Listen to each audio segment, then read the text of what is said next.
పశ్చిమ నియోజకవర్గం ఎన్ఏడి కూడలి వద్ద నూతన జోనల్ కార్యాలయాన్ని ప్రారంభించిన ప్రభుత్వ విప్ పశ్చిమ నియోజకవర్గ MLA Ganababu, GVMC commissioner Ketan Garg. ఈ సందర్భంగా ఎమ్మెల్యే గణబాబు మాట్లాడుతూ, పరిపాలనా సౌలభ్యం కోసం గతంలో కమిషనర్ కార్యాలయం నుంచి జోనల్ వ్యవస్థను తీసుకొచ్చారు. ఇప్పుడు కూటమి ప్రభుత్వం ఏర్పడిన తర్వాత నియోజకవర్గంలోనే జోనల్ కార్యాలయం ఉంటే ప్రజలకు తమ అవసరాలకు కావలసిన పనులు చేసుకోవడానికి ఎంతో ఉపయోగకరంగా ఉంటుంది అని అన్నారు. అందువలన 4 రోడ్ల జంక్షన్లో పశ్చిమ నియోజకవర్గ కార్యాలయాన్ని ప్రజల సౌలభ్యం కోసం ప్రారంభించామని ఆయన తెలియజేశారు.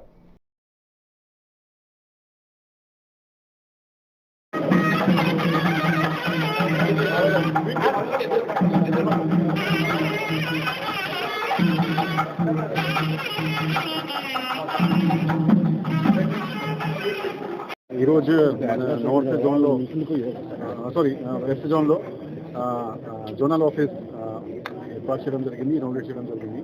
యాక్చువల్గా ఇక్కడ వచ్చిన వెంటనే యుగంధర్ రోజు ఇక్కడ జాయిన్ అయ్యాము. ఫస్ట్ వచ్చిన వెంటనే మన ఆనరబుల్ గవర్నమెంట్ విప్ గారు, ఆనరబుల్ వెస్ట్ ఎమ్మెల్యే గారు ఇనిషియేటివ్ తీసుకొని ఈ మొత్తం జోనల్ జీవీఎంసీ సెటప్లో జోనల్ ఆఫీస్, అదేవిధంగా కాన్స్టిట్యుయెన్సీ జ్యూరిడిక్షన్, ఒక కోర్ జ్యూరిడిక్షన్ క్రియేట్ చేసుకొని మంచి politically and as well administratively ఒక మంచి కోఆర్డినేషన్ ఉండాలి, అదేవిధంగా మంచి అవుట్పుట్ తీసుకురావాలని ఒక ఇనిషియేటివ్ తీసుకోవడం జరిగింది. మన లెవెల్లో కౌన్సిల్ అంతా కూడా క్లియర్ చేసినాక గవర్నమెంట్ లెవెల్లో కూడా ప్రత్యేకంగా మన ఆనరబుల్ ఎమ్మెల్యే గారు ఫాలోఅప్ చేసుకొని అన్ని జోన్స్కి కూడా, అన్ని కాన్స్టిట్యుయెన్సీకి కూడా ఒక స్పెసిఫిక్ జోన్ రూపంలో తీసుకురావడం జరిగింది.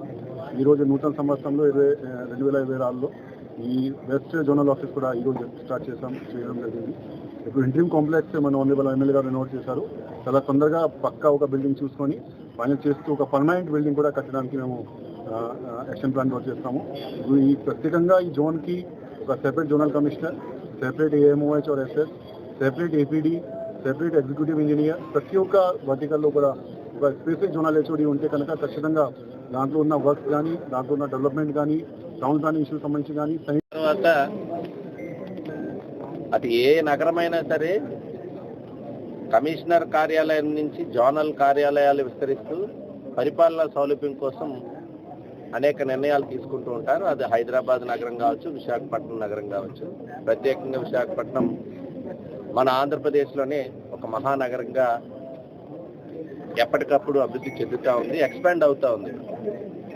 అలాంటి పరిస్థితుల్లో పరిపాలన అనేటువంటిది దగ్గరగా వెళ్ళాలి, జోనల్ వ్యవస్థ రావాలనేటువంటి ఆలోచనతో గతంలో తీసుకున్నటువంటి నిర్ణయాల్ని ఆ జోనల్ వ్యవస్థని మరలా రీఆర్గనైజ్ చేస్తూ ఇంకా సౌలభ్యంగా నియోజకవర్గాన్ని ఒక యూనిట్గా తీసుకొని ఇటీవల ఇండియా గవర్నమెంట్లో ఒక డెసిషన్ తీసుకోవడం జరిగింది.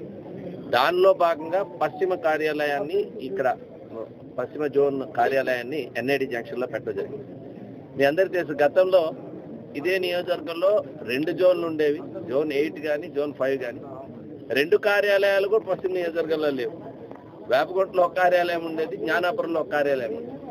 సో ఒక అడ్మినిస్ట్రేషన్ కమిషనర్ గారు రివ్యూ చేయాలనుకున్నా, లేకపోతే ప్రజాప్రతినిధులుగా మేము రివ్యూ చేయాలనుకున్నా 2-3 ఇంజనీరింగ్ అధికారులు ఉండటమో, లేకపోతే 2-3 జోనల్ కమిషనర్స్ ఉండటమో, లేకపోతే ఇతర ప్రతి అధికారి కూడా ఒక పనిని 3 సార్లు 4 సార్లు రివ్యూ చేసుకునే పరిస్థితి నియోజకవర్గంలో ఉండేది.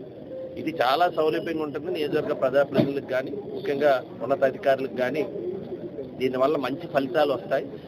అట్ ది సేమ్ టైం ప్రజలకు కూడా సౌకర్యవంతంగా ఉంటుంది. ఇప్పటికే అడ్మినిస్ట్రేషన్ గ్రామ స్థాయిలో అడ్మినిస్ట్రేషన్, వార్డ్ ఆఫీసెస్ కానీ, సెక్రటేరియట్స్ కానీ, దీంతో పాటు జోనల్ వ్యవస్థ కూడా దగ్గరకు వస్తే చాలా సౌలభ్యంగా ఉంటుంది అనేటువంటిది ఉద్దేశం. సో అలాంటి కార్యాలయం ఈరోజు ఈ ప్రాంతంలో ఇప్పటికే P4 కార్యాలయం ఈ ప్రాంతంలో మనం ఏర్పాటు చేసుకోవడం జరిగింది. ఇప్పుడు అధికారులు కూడా ఇక్కడ దగ్గరలో ఉండటం అనేటువంటిది చాలా ఉపయోగకరంగా ఉంటుంది అనేటువంటిది మా ఉద్దేశం. 2 నిరంతర రివ్యూస్కి కూడా అవకాశం, స్కోపు ఇంకా పెరుగుతుంది. సో డెఫినెట్గా ఇది మంచి ఫలితాలు ఇస్తుందని ఈరోజు ఈ కొత్త సంవత్సరం, ఈ నూతన సంవత్సరంలో ప్రారంభమైనటువంటి ఈ జోనల్ వ్యవస్థ మంచి ఫలితాలు ఇవ్వడమే కాదు, అభివృద్ధి వెంటనే కనబడే విధంగా ఈరోజు అనేక డిపార్ట్మెంట్స్ ఇక్కడ పనిచేస్తున్నాయి. ఎన్ఐడి అనగానే మనకు ఒక సెంటర్, మనకి ఆంధ్రప్రదేశ్ వైజాగ్లో వచ్చేటప్పటికే ఎన్ఐడి అంటే ఒక సెంటర్. సో అలాంటి సెంటర్లో మనం ఫ్లైఓవర్ ఇప్పటికే నిర్మాణం చేసుకున్నాం. ఆర్ఓబి పూర్తి చేస్తున్నాం. ఇప్పుడు మా ప్రభుత్వం వచ్చిన తర్వాత మళ్ళీ ఆర్ఓబి పర్మిషన్స్ తీసుకొని ఈరోజు నిర్మాణం చేస్తున్నాం. ఇంకొక ట్రాఫిక్ హడిల్ ఉంటే దానికి కూడా 13 కోట్లతో శంకుస్థాపన విఎంఆర్డీఏ నుంచి అండర్ పాస్. ఇప్పటి వరకు మనం స్పెషల్ మన కాన్స్టిట్యున్సీ రైల్వే అండర్ పాసెస్ నిర్మాణంలో ఒక స్పెషలైజేషన్ పుట్టించుకున్నట్టు కంప్లీట్ గా అన్ని లెవెల్ క్రాసింగ్స్ తీసేసి ఈరోజు అండర్ పాసెస్ ఏర్పాటు చేసుకున్నాం.